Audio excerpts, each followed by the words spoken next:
Assalamualaikum warahmatullahi wabarakatuh. Selamat pagi. Kita berjumpa kembali dalam kuliah oceanografi geokimia. Di pertemuan pertama ini kita akan membahas tentang kimia air laut. Nah, kenapa penting kita membahas kimia air laut ini? Karena air laut itu tersusun oleh beberapa unsur yang membentuk persenyawaan tertentu. Nah, persenyawaan ini akan menentukan sifat dan karakteristik air laut itu sendiri. Baik, kita mulai dari sejarah kimia oceanografi ini sendiri mulai muncul. Jadi ada seorang peneliti bernama Joseph Gay Lussac itu menemukan atau mengemukakan sebuah ide tentang adanya kolom air. Nah, kenapa kolom air ini dimunculkan idenya? Dari hasil penelitian oleh si Joseph Gay Lussac ini menemukan bahwa di dalam air laut itu terdapat karakteristik air yang berbeda unsur persenyawaannya. Salah satu yang ditemukan oleh Joseph Gay Lussac ini adalah persenyawaan kalsium karbonat. Di dalam kolom air laut, di dalam kedalaman yang berbeda, kalsium karbonat ini ditemukan dalam bentuk-bentuk yang berbeda. Di permukaan, di Joseph Gay Lussac ini, kalsium karbonat itu ditemukan dalam persenyawaan yang menyusun fitoplankton, kemudian cangkang moluska, dan alga. Tetapi, dalam kedalaman tertentu, si Joseph Gay Lussac ini menemukan bahwa persenyawaan kalsium karbonat di kedalaman tertentu itu larut di dalam kolom air. Jadi cangkang-cangkang moluska di kedalaman tertentu itu akan terlarutkan, sehingga kalsium karbonatnya akan dilepas ke kolom air. Nah, dengan adanya kalsium karbonat yang terlarut ini, maka kondisi keadaan dari air laut di kolom air tersebut berbeda. Nah, seperti apa perbedaannya? Di pertemuan selanjutnya nanti akan kita bahas yang spesifik berkaitan dengan kalsium karbonat. Nah, secara kimiawi, maka sifat dari air laut ini itu ada beberapa karakter. Yang pertama adalah kapasitas bahang. Kapasitas bahang itu adalah kemampuan dari air laut untuk menyimpan panas. Jadi ketika air laut mendapat sinar matahari, maka air laut itu akan bisa menyimpan panas yang diterimanya dan akan mempertahankan suhunya. Sehingga kalau kita ke laut, maka kadang airnya terasa dingin, terasa hangat. Itu berkaitan dengan kemampuan air untuk menyimpan bahannya. Nah, semakin tinggi salinitas, maka kemampuan untuk menyimpan panasnya itu menjadi rendah. Jadi kalau kita mau bereksperimen, kita buat salinitas yang lebih tinggi, maka semakin tinggi salinitas, maka airnya akan cepat dingin. Jadi kalau kita didihkan air laut dengan salinitas tertentu, kita bandingkan dengan misalnya air tawar, maka air laut ini akan lebih cepat dingin. Karena kapasitas atau kemampuan untuk menyimpan bahangnya atau menyimpan panasnya itu akan berkurang.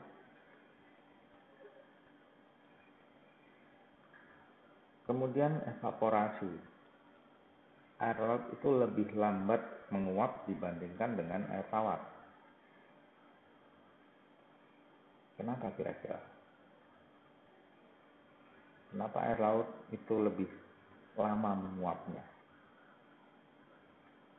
Padahal dia lebih cepat dingin dibandingkan air tawar, tapi lebih lama menguapnya.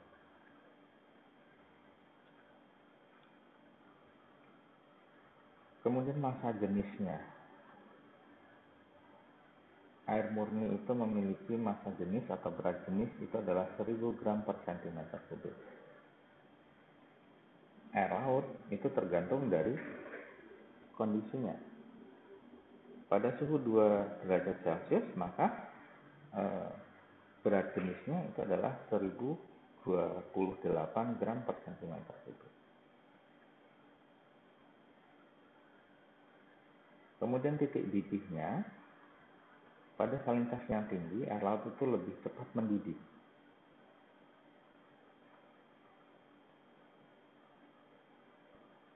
Tapi lebih cepat dingin jika pada karakteristik yang pertama tadi. Jadi kalau kita masak air laut, itu akan lebih cepat mendidih pada salinitas yang tinggi. Karakteristik selanjutnya adalah titik bekunya. Jadi pada salinitas yang lebih tinggi, air laut itu akan membutuhkan suhu yang lebih rendah untuk membeku.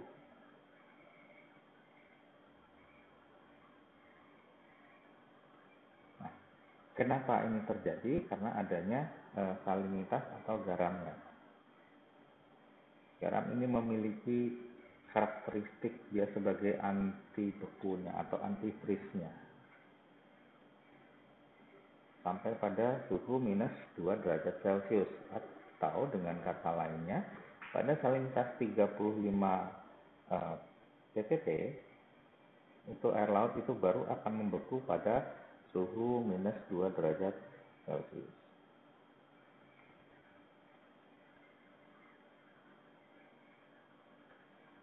Nah, bagaimana kita mengukur salinitas atau menentukan salinitas? Kita memiliki alat bantu yang namanya refraktometer.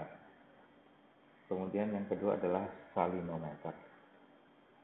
Bagaimana cara kerjanya? Tugas Anda yang nanti menjelaskan bagaimana prinsip kerja refraktometer dan salinometer. Nah, kita tahu air laut itu rasanya asin. Kenapa dia asin? Karena ada garamnya. Nah, dari mana garam itu berasal? Kalau kita tahu di pelajaran waktu Anda SMA itu, garam itu terbentuk oleh adanya ikatan senyawa asam kuat dan basa kuat. Unsur-unsur pembentuk garam yang utama itu adalah natrium dan klorida. Natrium itu berasal dari pelapukan batuan. Sedangkan klorida itu berasal dari dasar laut, yaitu dari gas yang keluar dari gunung berapi yang ada di bawah laut. Kemudian ada magnesium, itu juga dari sumber terbesarnya berasal dari dasar lautan. Kalau kita lihat gambarnya di sini, bagaimana proses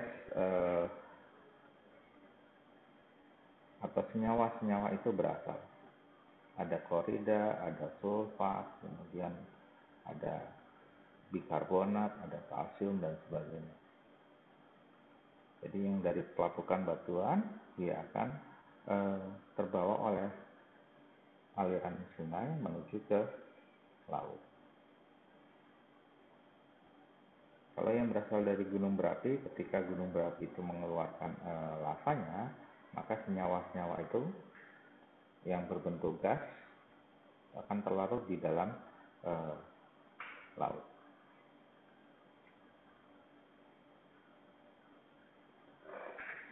Nah, apa yang mempengaruhi kondisi salinitas air laut? Yang pertama adalah proses yang menyebabkan salinitas itu akan turun. Yang pertama adalah hujan, yang kedua adalah aliran sungai dari daratan, kemudian yang ketiga adalah es yang mencair, iceberg di sini. Kemudian yang keempat adalah mencairnya es yang ada di lautan, di kutub. Kalau iceberg itu lebih ke daratan. Kemudian proses yang mempengaruhi peningkatan salinitas adalah terbentuknya es yang ada di laut. Jadi air laut yang membeku itu akan menyebabkan salinitasnya lebih tinggi. Karena ketika air laut membeku, maka unsur garamnya tidak ikut membeku. Yang membeku hanya airnya saja. Kemudian yang kedua adalah penguapan. Kenapa penguapan bisa meningkatkan salinitas? Karena yang menguap itu hanya H2O-nya, tidak termasuk garam-garam yang terlarut di dalam airnya.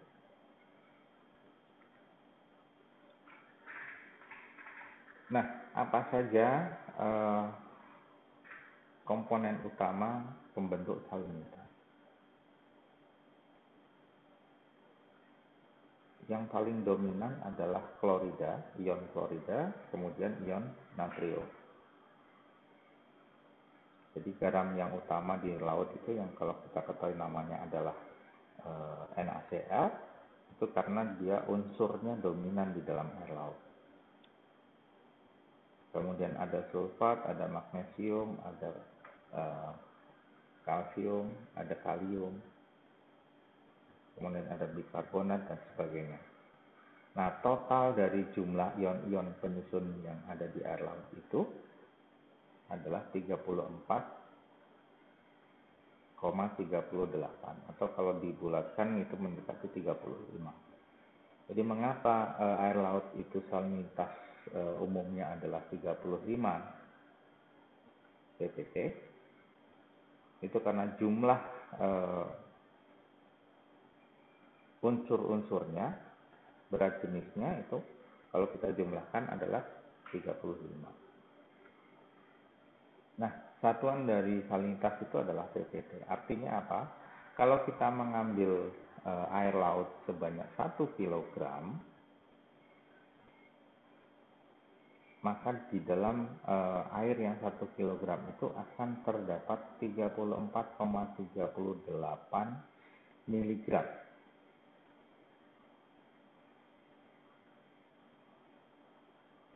Jadi jumlahnya dalam setiap 1 kg air laut itu terdapat 34,38 mg unsur-unsur terlarut yang ada di dalamnya.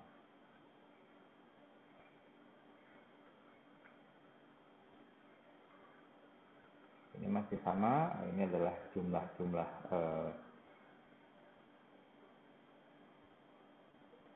unsur-unsur yang ada di dalam air laut.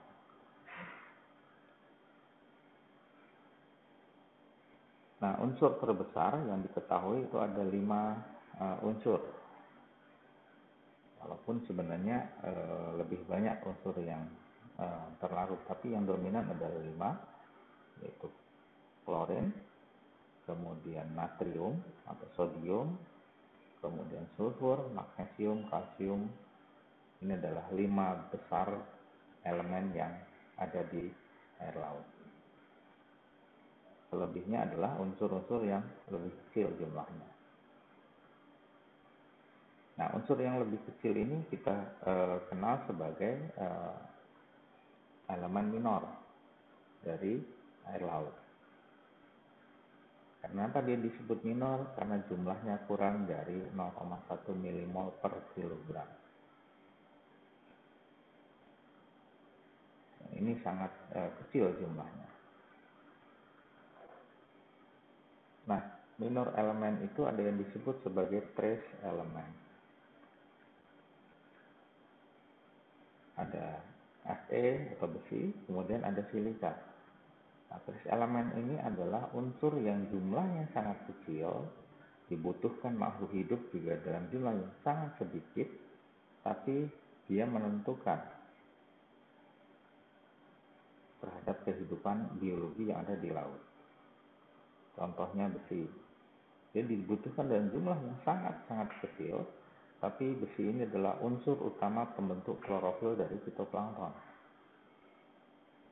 Silika pun sama, dibutuhkan dalam jumlah kecil, tapi dia adalah pembentuk cangkang pada fitoplankton, khususnya dari kelompok diatom.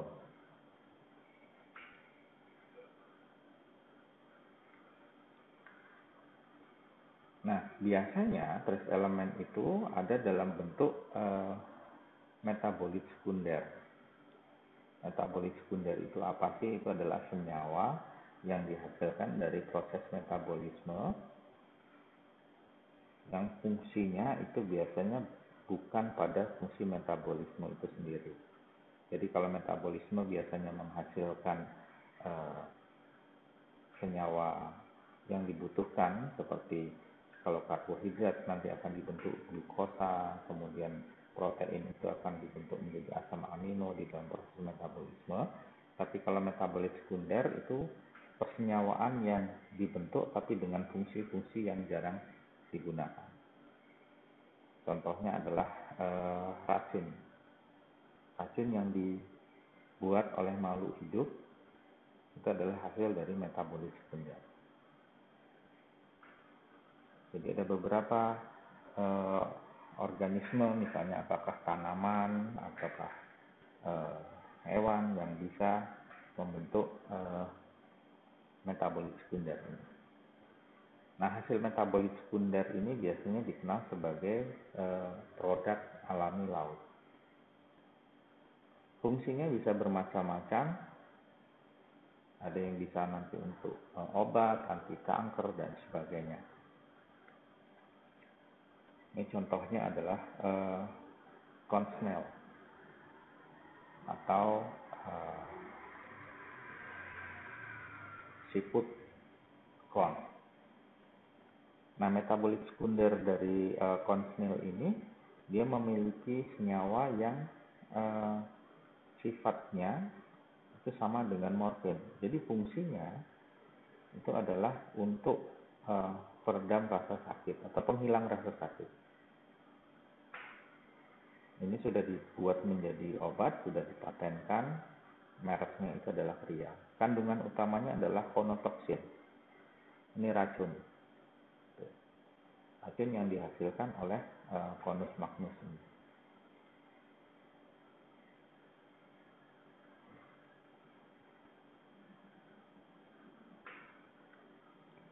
Nah, senyawa konotoksin itu terdiri dari berbagai macam ikatan yang kemampuannya itu 1000 kali lebih kuat daripada morfin. Jadi kalau biasanya di dunia kedokteran morfin ini digunakan untuk melakukan anestesi, pembiusan, maka zat psikonotid ini lebih kuat daripada morfin.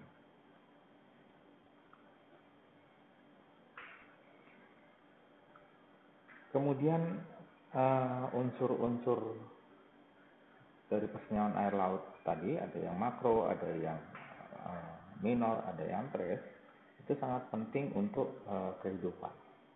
Nah, berdasarkan persenyawaannya, maka unsur-unsur tersebut akan membentuk nutrien.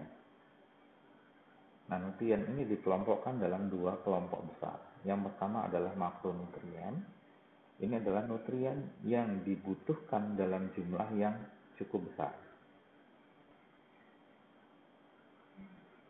Yang pertama adalah N, nitrogen, kemudian fosfor, kemudian ada potasium atau kalium. Kemudian kelompok kedua adalah mikronutrien. Contohnya adalah besi, kemudian silika. Tadi di awal sudah saya jelaskan fungsinya untuk apa. Nah, bagaimana ketersediaannya di alam nutrien-nutrien ini? Bagaimana nutrien ini diperoleh oleh makhluk hidup, dari mana asalnya, nanti akan lebih detail di pokok bahasan selanjutnya dijelaskan.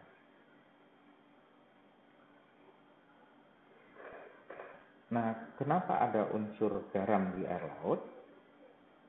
Kalau kita di awal tadi adalah adanya unsur-unsur yang terlarut.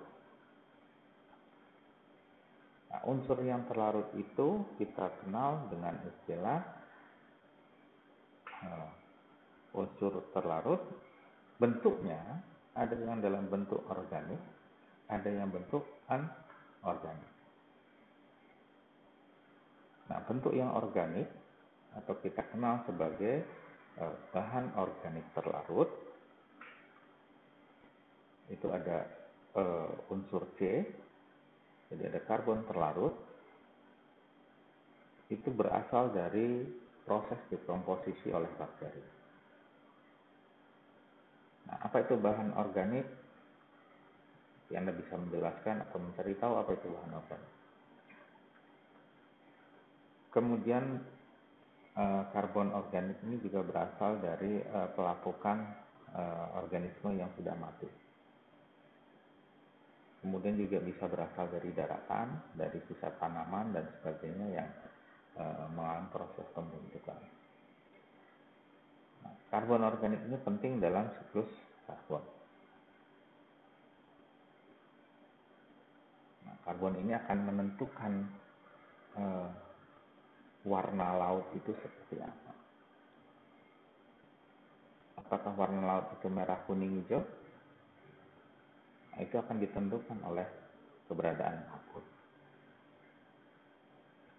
Seberapa besar karbon yang ada di daratan kemudian mensuplai air laut itu akan membentuk warna laut, dalam artian laut itu akan berwarna karena adanya bahan organik yang terlarut. Dan warna itu bisa dilihat dari satelit. Bagaimana warna air laut itu.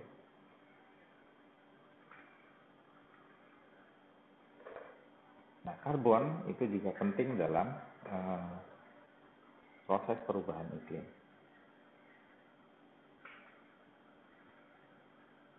Nah, selain bahan organik, ada juga gas yang terlarut di dalam air laut. Nah, pertanyaannya,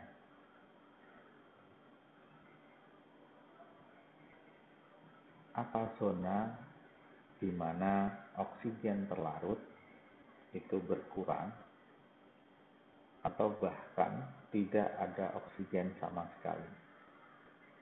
Zona tersebut disebut apa? Ada yang tahu?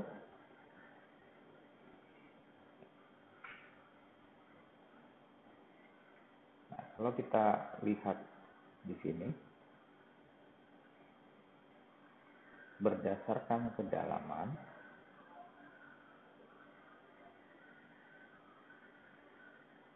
dari gambar di sini, dari mulai kedalaman 0 sampai 500 itu masih daerah yang banyak terdapat oksigen. Tapi mulai 500 sampai 1000 ada kondisi yang namanya anoksik. Di kedalaman sampai 2000 itu ada hipoksia rendah. Kemudian sampai kedalaman 3000 itu adalah hipoksia modern. Apa itu anoksik? Apa itu hipoksia? Coba Anda cari sendiri.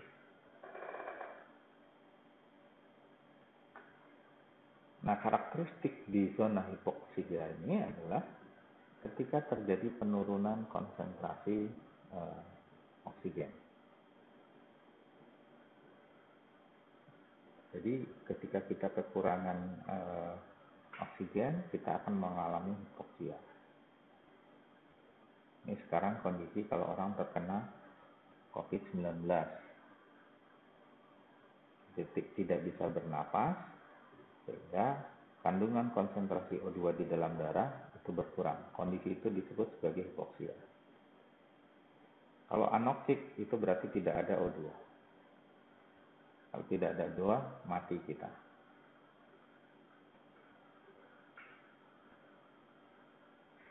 Nah, bagaimana oksigen ini terlarut? Apakah tergantung bertambah atau berkurangnya temperatur? Karena kita tahu semakin dalam air laut, maka temperaturnya akan semakin dingin. Apakah oksigen itu juga terpengaruhi oleh proses ini? Bagaimana kalau temperatur menurun?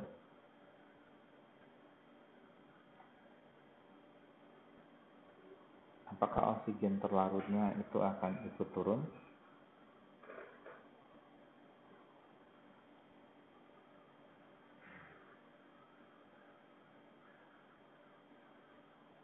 Lalu bagaimana dengan di permukaan?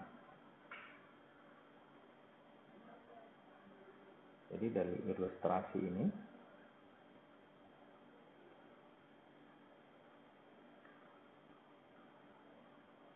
ada beberapa daerah yang tingkat kelarutan oksigennya tinggi dan ada yang rendah. Nah, di mana yang tinggi, di mana yang rendah? Jadi beberapa hasil survei. Kemudian yang di sini adalah gambar ikan-ikan yang mati karena tidak ada atau kekurangan oksigen. Kekurangan oksigen itu terjadi karena adanya blooming alga. Kenapa bisa begitu? Coba Anda jelaskan. Nah, kembali ke salinitas. Di sini ada gambaran profil salinitas di seluruh lautan. Yang tertinggi kisarannya 37, kemudian ada yang rendah. Gitu. Nah, kalau yang merah itu yang lebih tinggi, kemudian semakin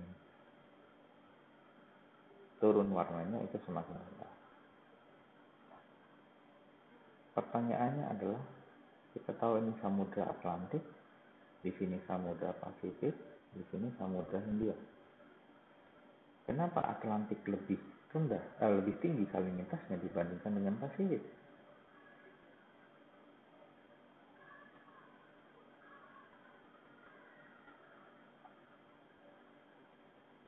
Ada yang tahu kira-kira kenapa? Coba Anda nanti cari penjelasannya. Kenapa Atlantik itu lebih salin, lebih asin daripada Pasifik? Oh, Atlantik itu dekat Eropa. Eropa itu sudah maju. Mungkin. Jadi berkaitan tadi, apa yang menyebabkan salinitasnya bertambah, apa yang menyebabkan salinitasnya berkurang. Di beberapa daerah ini kondisinya, kalau di perairan terbuka, di laut terbuka, itu salinitas itu berkisar antara 33 sampai 38. Ini kondisi-kondisi khusus. Di Laut Baltik itu salinitasnya hanya 10 ppt. Di Laut Baltik itu dia payau kondisinya. Kemudian di Laut Merah ini salinitasnya adalah 42 ppt. Dia sangat tinggi. Kemudian ada danau garam besar sampai dengan 280 ppt. Laut Mati sampai dengan 330 ppt.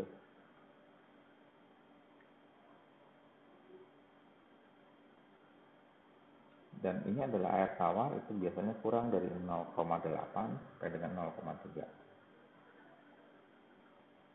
Kenapa Laut Mati itu salinitasnya besar? Dari mana asalnya?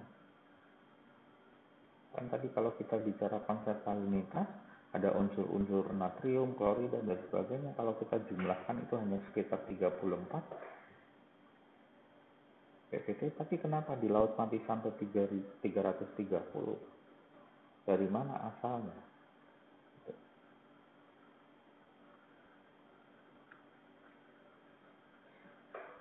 Nah, salinitas itu akan membentuk karakteristik air laut. Karakteristik ini akan berubah karena adanya fungsi dari salinitas dan juga temperatur. Kita tahu daerah-daerah tadi, dengan gambaran awal, Atlantik salinitasnya lebih tinggi. Temperatur di daerah tropis itu akan lebih tinggi. Nah, fungsi dari salinitas dan temperatur ini akan menyebabkan perubahan karakteristik air laut. Karakteristik tersebut itu disebut sebagai densitas atau kepadatan atau berat jenis atau massa jenis. Nah, massa jenis air itu Air laut dalam hal ini akan berbeda, akan berubah tergantung dari perubahan salinitas dan temperatur. Nah, karena adanya perbedaan massa jenis, maka air laut itu akan bergerak. Massa jenis yang besar itu akan menekan massa jenis yang lebih ringan. Atau massa jenis yang berat itu akan turun ke dasar perairan. Sementara yang lebih ringan akan naik ke permukaan. Nah, pergerakan ini itu terjadi di seluruh lautan. Nah, karena proses pergerakan ini ditentukan oleh densitas itu dipengaruhi atau diatur oleh temperatur dan salinitas, maka pergerakan air laut ini disebut dengan sirkulasi termohalin. Atau sirkulasi air laut yang lebih dipengaruhi oleh temperatur, dan halin atau salinitas. Gambarannya seperti ini. Yang merah itu menunjukkan pergerakan di permukaan karena dia suhunya lebih tinggi, salinitasnya lebih rendah. Yang biru ini adalah pergerakan di bawah. Kenapa dia di bawah? Karena suhunya lebih rendah, salinitasnya lebih tinggi. Kalau suhunya lebih rendah, salinitasnya lebih tinggi, densitasnya lebih tinggi, maka dia beratnya lebih berat, maka dia akan ada di dasar.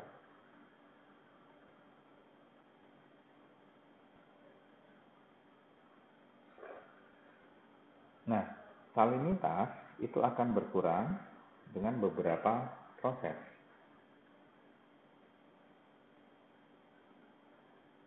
Kalau kita tahu negara-negara di Timur Tengah yang banyak gurun pasirnya, itu sumber air tawarnya itu sangat sedikit. Lalu bagaimana dia memenuhi kebutuhan air tawarnya? Dia melakukan proses yang disebut sebagai desalinasi dari air laut. Bagaimana caranya? Ada beberapa cara. Yang pertama adalah destilasi. Jadi menguapkan. Yang kedua adalah freezing. Jadi membekukan air laut. Air laut kalau dibekukan nanti esnya itu tidak asin. Esnya tetap tawar. Kemudian ada yang namanya reverse osmosis atau osmosis yang terbalik. Jadi kalau Anda di jalan lihat depot air minum RO gitu, nah itu adalah proses reverse osmosis. Kalau pakai reverse osmosis itu berarti airnya itu malah kurang mineralnya karena dibalik prosesnya. Kemudian elektrodialisis, ini proses dengan mengikat elektron dengan menggunakan listrik. Kemudian penyerapan garam, ini biasanya menggunakan resin aktif atau arang aktif untuk menyerap garamnya sehingga menjadi air tawar.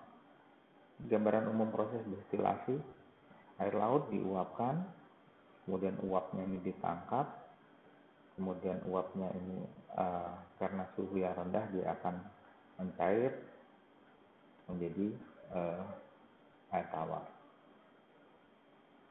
Nah, proses ini itu akan membentuk air tawar. Ketika dia menguap, maka garam-garamnya tertinggal. Kalau garam-garamnya ikut, nanti kalau hujan yang kita dapatkan air asin, bukan air tawar lagi. Ini proses reverse osmosis atau osmosis yang dibalik. Kalau osmosis itu biasanya dari membran yang permeable ke semi permeable. Kalau yang reverse osmosis ini dibalik, jadi dari membran semi permeable-nya.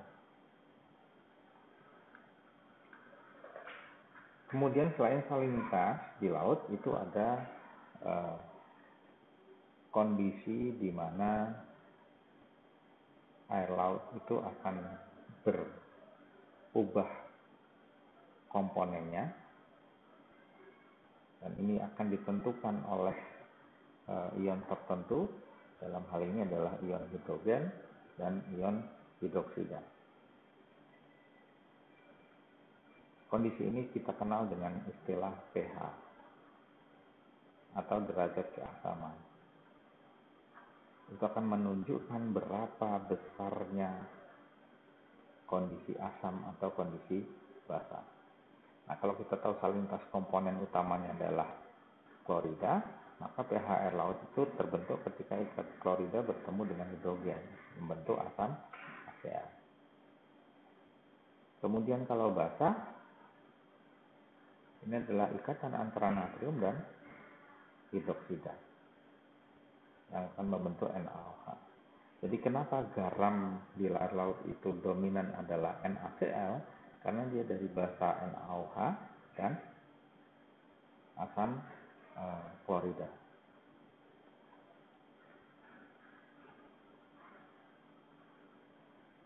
Kemudian akan terbentuk garam-garam yang lain. Nah,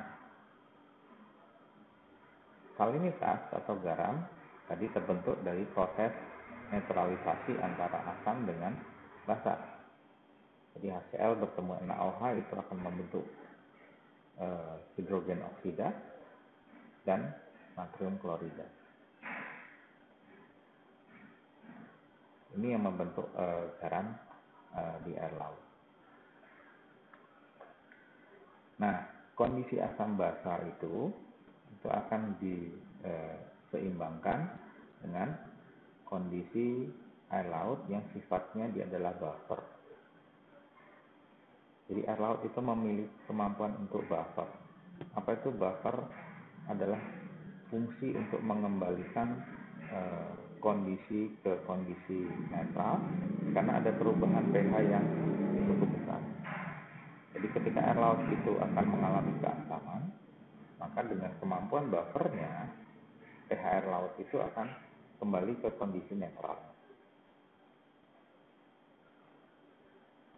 Ini umum saja, pH itu kisarannya antara 0 sampai dengan 14. Kondisi netralnya 7, kurang dari 7 itu asam, lebih dari 7 sampai 14 itu adalah basa. Jadi kondisinya apa? pH terendah atau kondisi paling asam itu jus lemon. Kalau yang paling basa itu pemutih baju. Nanti kalau jus lemon campur pemutih itu akan jadi garam. Coba diminum.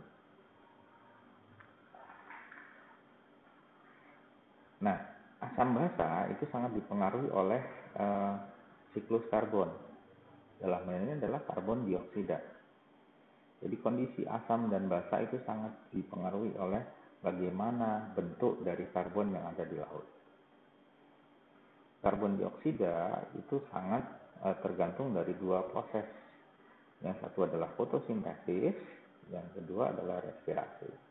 Fotosintesis ini akan menyerap karbon dioksida, respirasi akan menghasilkan karbon dioksida.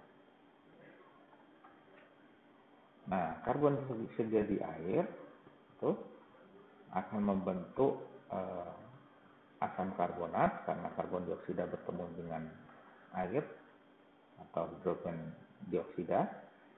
Nah, asam karbonat itu nanti bisa terurai menjadi bikarbonat dengan melepaskan ion hidrogennya. Kemudian bikarbonat itu juga akan bisa bereaksi. Ini reaksinya adalah reversible, bisa bolak-balik, akan membentuk ion karbonat. Seberapa banyak hidrogen atau ion hidrogen ini dilepaskan, itu yang akan menyebabkan perubahan pH. Ketika di laut lebih dominan CO32- ini, maka tingkat keasamannya akan semakin tinggi. Nah, CO32- itu akan dipengaruhi oleh berapa banyaknya CO2 yang masuk ke air laut. Jadi kalau CO2 ditambahkan, maka air laut itu semakin lama akan semakin asam. Karena air laut yang terbentuk akan menyebabkan terjadinya asam karbonat. Jadi air laut yang banyak mendapatkan CO2 akan banyak terbentuk asam karbonat. Semakin banyak hidrogen yang dipisahkan dari karbonatnya, maka kondisinya akan semakin asam.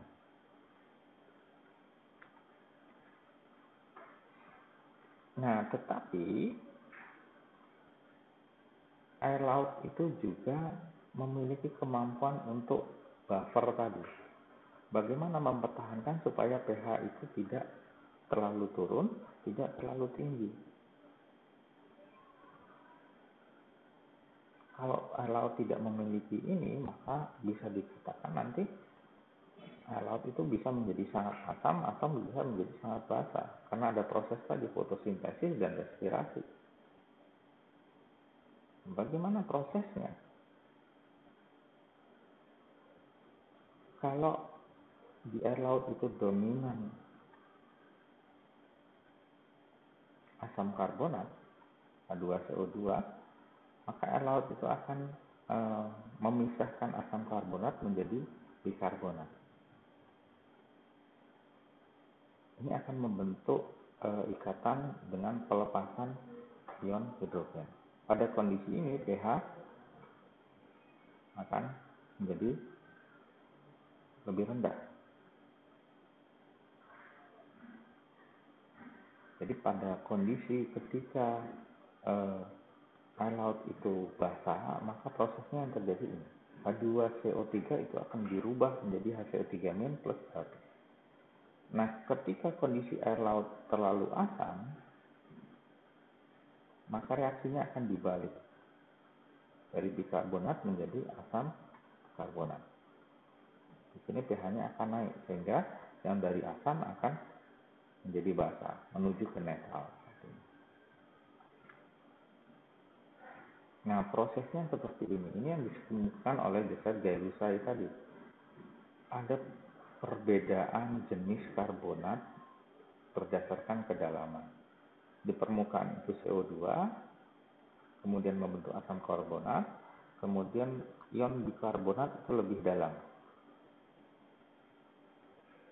Ketika ion-ion karbonatnya ini terurai dari cangkang moluska, ini lebih dalam lagi.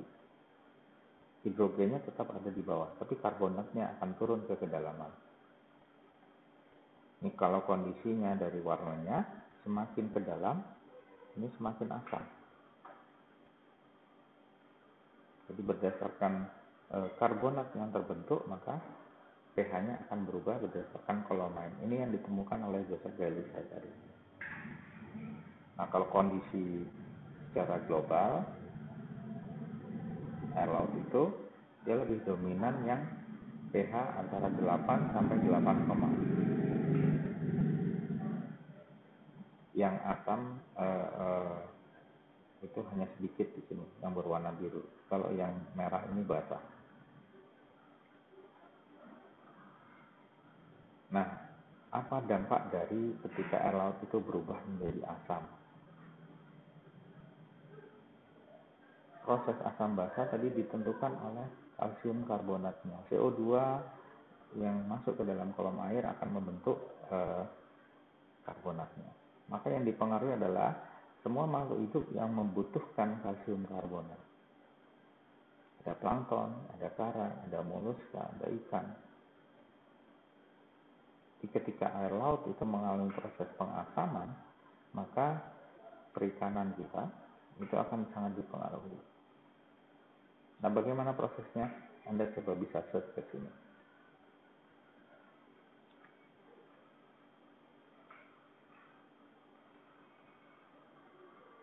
Ketika dunia saat ini mengalami apa yang disebut dengan pemanasan global, itu adalah ketika kondisi CO2 di dunia itu sangat tinggi. Maka yang terjadi, air laut akan menjadi lebih asam. Kemudian akan terjadi stratifikasi, pelapisan massa air. Kemudian dia akan lebih miskin. Kenapa miskin? Karena kondisi asamnya, maka nutriennya itu jumlahnya sedikit. Kemudian oksigennya rendah pada kondisi asam. Kalau oksigen rendah, maka kehidupan akan berkurang. Nah, pemanasan global itu akan menimbulkan dampak lain yang kita kenal sebagai hujan asam. Kalau terjadi hujan asam, apa dampaknya terhadap laut? Laut akan menjadi asam. Ketika laut menjadi asam, maka karang, ini salah satu contohnya, kekurangan atau mengalami penurunan kemampuan untuk menyerap kalsium karbonat. Yang kita tahu kalsium karbonat ini adalah untuk membentuk terumbu. Kenapa kalsium karbonatnya itu kurang bisa diserap oleh karang? Karena tadi bentuk dari kalsium karbonatnya berbeda pada kondisi asam, bukan pada bentuk yang bisa diserap oleh karang ini.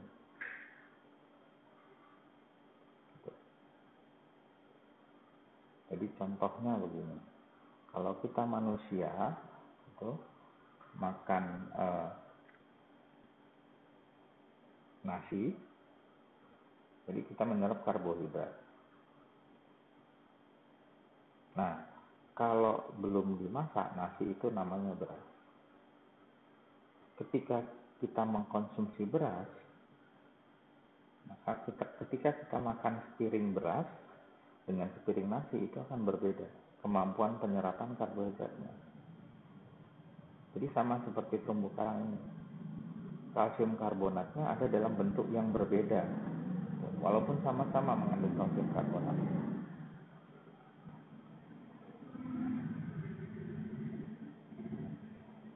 Nah, karena dia tidak bisa menyerap kalsium karbonat, maka pertumbuhan karang itu akan menjadi lambat. Nah, kira-kira untuk kuliah hari ini sampai di sini. Jika ada pertanyaan, silakan diajukan di kolom komentar.